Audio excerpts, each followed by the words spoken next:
Today we're going to be talking about the very, very, very much confirmed 2024 race of Ted Cruz for president, and let me tell you why. As you can see in this interview, he dodges the question on whether or not he's going to run in 2024, of course, but as you can see through the progression, Lion Ted, obviously, while looking like a blobfish, will reject the nomination to the Supreme Court. As we can see right here, we are looking at a 20-person list, including Senator Tom Cotton, and we have Ted Cruz right here. Ted Cruz has plenty of experience to become Supreme Court Justice, and he said he wanted to be one before, but he doesn't want to. And we're going to discuss an election prediction today, because it is 2024, let's say in the future, and we're going to look at this. But let's look at the evidence of why he will, okay? Now, over here, we have Lion Ted, right? So, first of all, right here. This guy's a joke artist, and this guy's a liar. You have a combination. This guy always goes. You have a combination of factors. He This can't is so do it for typical. the obvious reason, and he can't do it because See?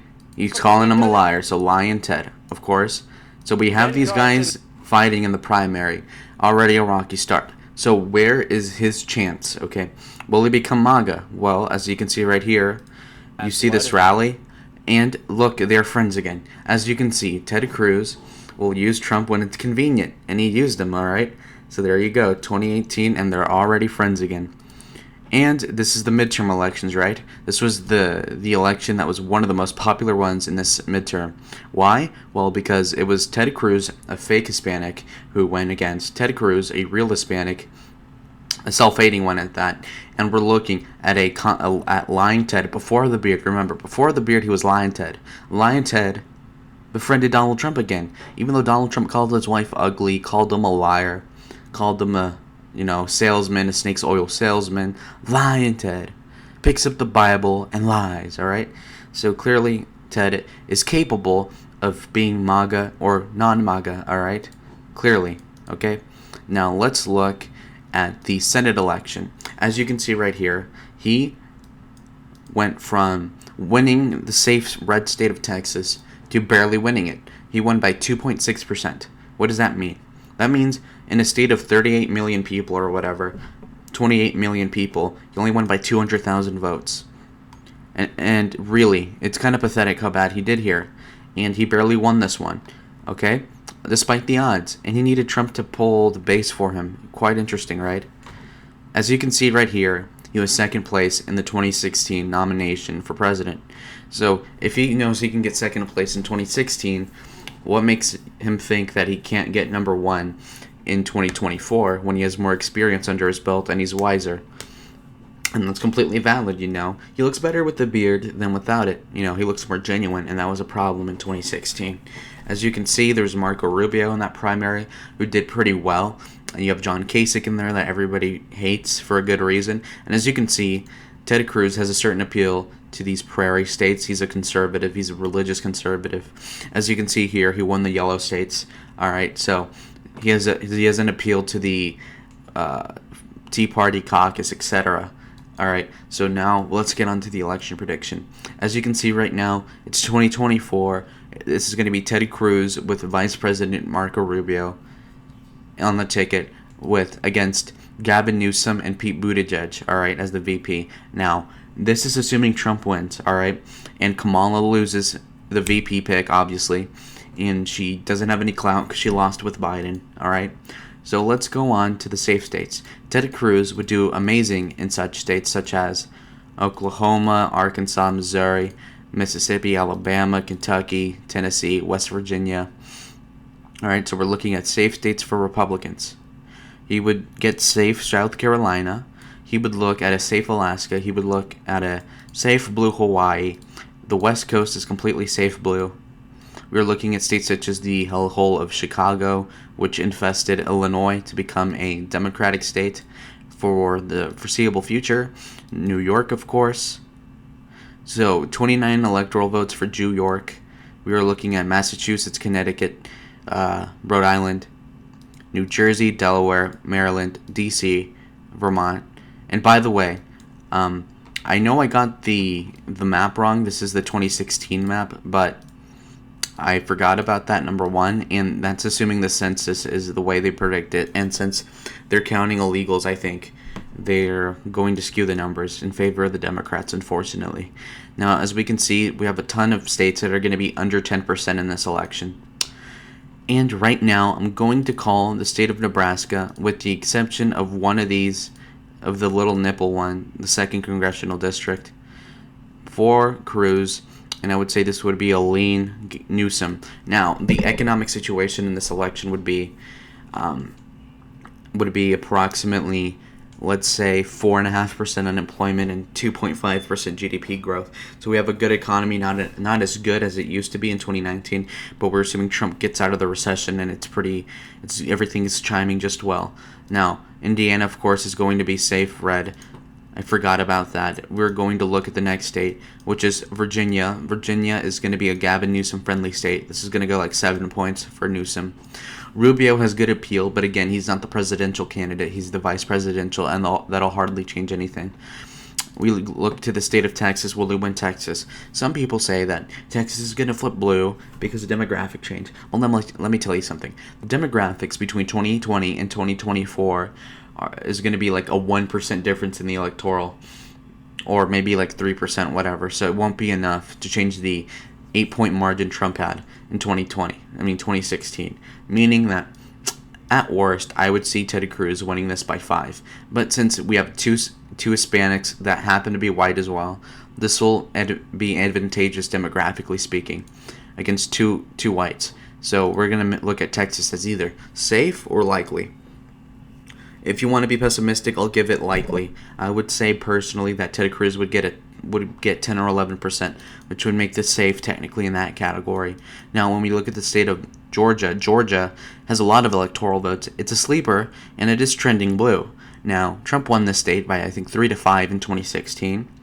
I think he will win it by 3% in 2020. I think that Ted Cruz has more appeal to the white evangelical base in the Bible Belt, and the black vote is always going to be Democrat anyway. So we were going to look at a Georgia that is likely to lean. We'll say lean because Ted Cruz is not cool. And then we're going to look at the great state of North Carolina. North Carolina is a purple state, of course. We were looking at a win of Trump in 2020 of, let's say, 2%. A win in 2016 of 3.5%. So I think Ted Cruz would do well with the veteran vote. He would do well with the white evangelical vote. Over here, it's a relatively conservative state, honestly, when you look at the Appalachian Mountain chain and et cetera, et cetera. So I think Ted Cruz would win the state by a lean margin. Right? Okay. Now we're on to the state of Ohio. Ohio is pretty much just a Republican state for the foreseeable future.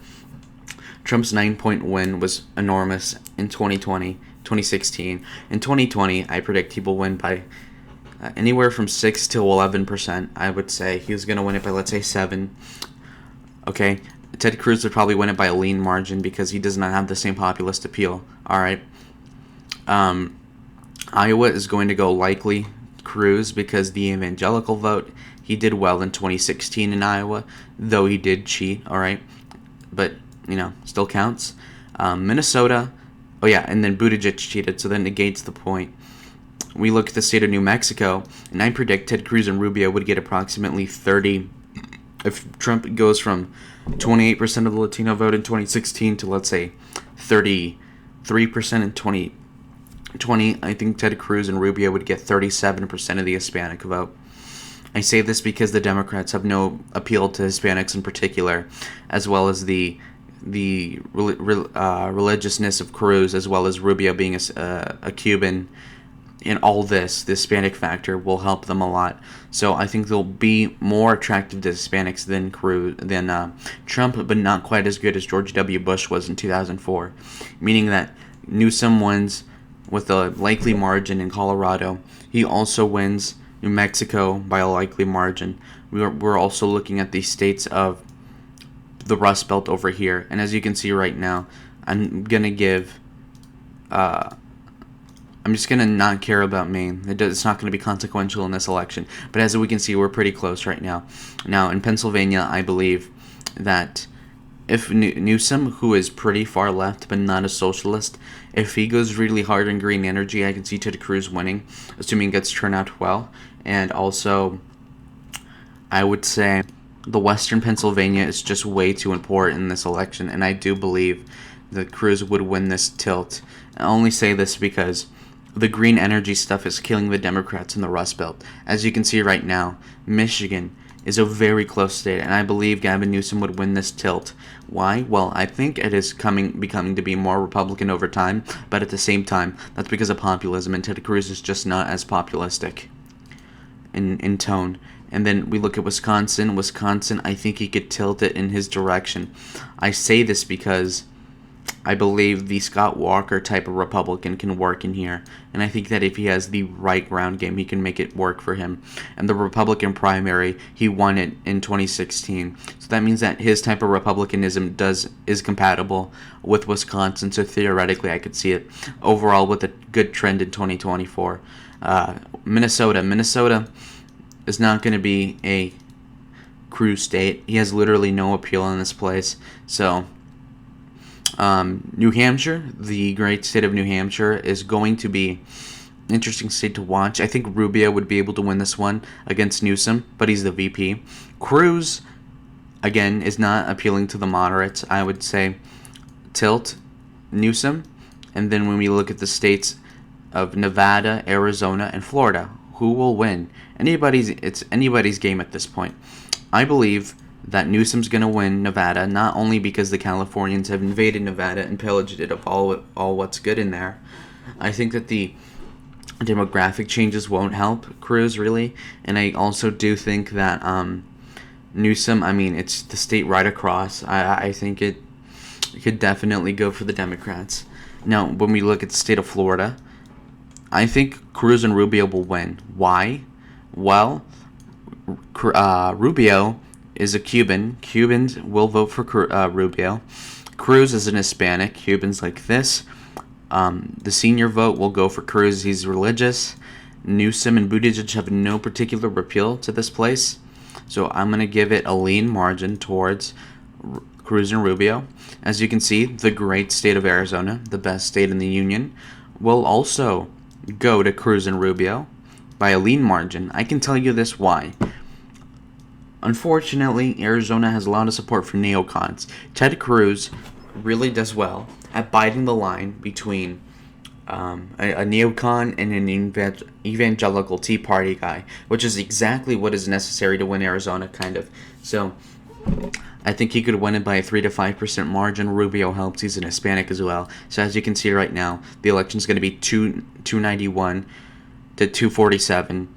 Actually, this was Red Eagle Politics' prediction for, I believe for 2016. So isn't that pretty interesting, guys, how this turned out? What do you guys think? Do you think that this is it? As I said before, Ted Cruz has his advantages. Clearly, if he's not wanting to become a Supreme Court justice in 2020, he's clearly wanting to be in politics, and he's not running for Senate again. It would only show that he's going to run for president in 2024. This is what I think will happen if he runs for president in 2024 against Gavin Newsom and Pete Buttigieg. Thanks for watching, and goodbye.